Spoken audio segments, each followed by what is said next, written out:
Hello, everybody. Welcome in to Beyond the Finish Line. This is the first episode in the series. It'll be 3 episodes, and this is the first episode. And before I got started into my deep dive into performance and sports anxiety, I wanted to let you all in on a little bit of who I am. So my name is Max Hager. I'm a senior at Laney High School in Wilmington, North Carolina. And I'm a prospective athlete in the sport of soccer. Now, when I think of my sport and I go back in my days, I think about how heavily performance anxiety has impacted my life. I would be staying up late the night before. I was nervous. I couldn't sleep. I'd get to the game. My hands would be clammy. I'd have a sense of impending doom. And it would cause me to not want to play, or it would even cause me to just play really, really badly. It was detrimental to me in my career, and it wasn't until recently that I found out how to cope with it, and it allowed me to move up the ranks in my team, and now I'm on one of the best teams in the state of North Carolina. So come along with me. I'm going to bring along some guests, and let's take a deep dive into what performance anxiety really is and how we can deal with it.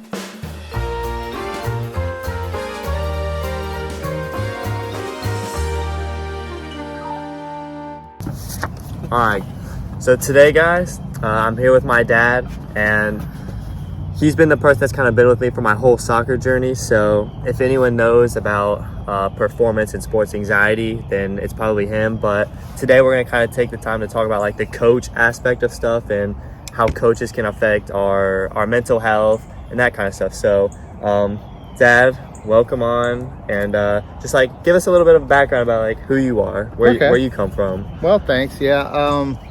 Well, sports for me has always been a big part of my life. You know, ever since I was little, I played Little League. Baseball was my sport. You know, played up, you know, into some, higher level teams.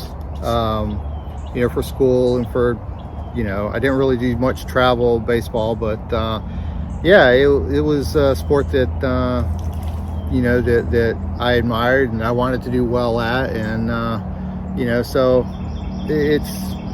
sports has always been part of my life, which is I think probably why you got involved in sports, because I know you're an avid sports fan as well. So. Yeah, for sure. So I just wanted to kind of ask about the coaching side of things. So do you think coaches play a large role in players and their sports anxiety? Absolutely, yeah, I really do. Coaches can be the biggest help and the biggest detractor. A good coach, I think, is someone who's going to help you work through these anxieties.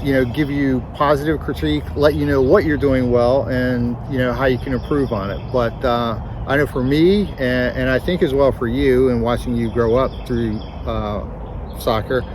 I've seen how you've reacted to different coaching styles and stuff, and the more positive coaches, who accentuate what you're doing well, you've responded very well to. But I've also seen a couple instances where it's been kind of harsh.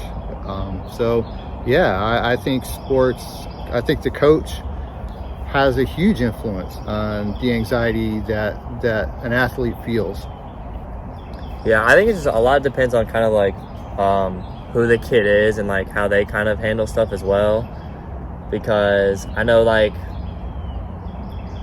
for me, I kind of just like to like do it all kind of myself, and I don't really necessarily like having a coach who's super negative or super positive. Someone who can give me both. Someone who gives me the extra push, but also is can give me honest feedback and stuff. Yeah. So factual information. Yeah, factual, but you don't just you don't say it in a negative way. You just tell me how it is. Okay. I always can appreciate honesty when it comes from a coach. Yep. So, and I think sometimes if they either sugarcoat it or they say it in a mean way, I just think it's I just don't think it's the best way to go about it. Right.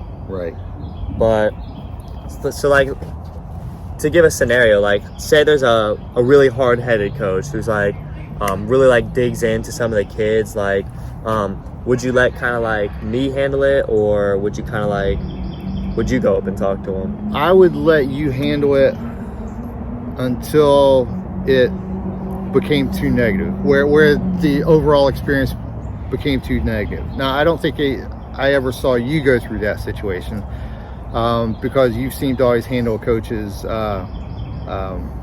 independently on your own pretty well. But yeah, if I saw that you were getting no benefit, no pleasure out of the sport you were playing, absolutely I would go talk to the coach. It's like, hey, Max just isn't responding well to this, try something like this. I wouldn't tell the coach how to coach, but just let him know that, hey, maybe this isn't working so well.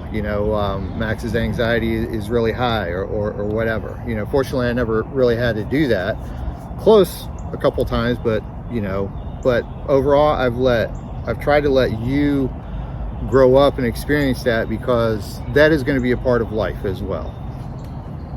Yeah.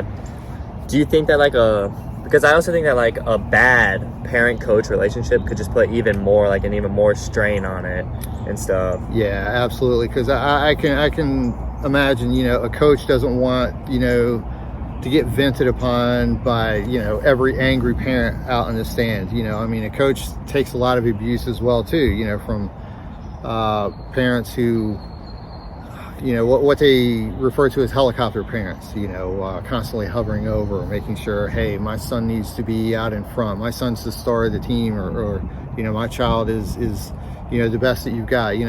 Coaches hear a lot of that as well too. So I think it's good that that you've been able to manage that, very well without intervention. So, yeah. Yeah, I always hated the thought of my parent and my coaches interacting. I always I always tried to keep it separated in a sense, so that just because I'm very independent, and especially when it comes to my sport and stuff, I kind of just like to handle it all myself and do it the way that I want to do it. So then when anyone else tries to meddle in it, I don't really respond well to that. I think it just depends on also just again who your kid is. If someone's super independent and they don't want you helping out and stuff, they'll make it known. And then I just think you have to respect the boundaries and just let them do the talking. Otherwise it's just gonna make it worse. But some need some are either not brave enough, or some are just a little they need someone to talk to their coach for them. Right. But I always hated that, and I just always wanted to I wanted to earn my time. I wanted to earn my spot and earn everything without having I guess another voice in my coach's ear. Right. Yeah. And I always kind of sense that about you as well too, which is why we never really did get involved with those coach interactions. We kind of let the coach do his thing, let you respond to that, let you develop around that, because like I said, those interactions are going to happen in life anyways, whether it's at your job, through social interactions. You need to learn how to respond to that, and you've always done that very well. So we've never gone to the coach and advocated on your behalf. We've never really had to. So yeah. Well, for any other parents out there and stuff, just what would you say to them to either help their kid with something, or to even help themselves with if they feel pressured or inclined to have a chat with the coach? What would you just say to them? Yeah, well, I would just say, just keep talking to your child. One of the things I think that we did, throughout your soccer playing days is, we would always talk to you after the game, before the game, after practice. Hey, how's it going? How are you feeling? What do you think of your coach? And most importantly, are you having a good time? Are you enjoying it? You can't win every game, and we know that, and not every experience is going to be enjoyable, but the overall experience should be a positive one.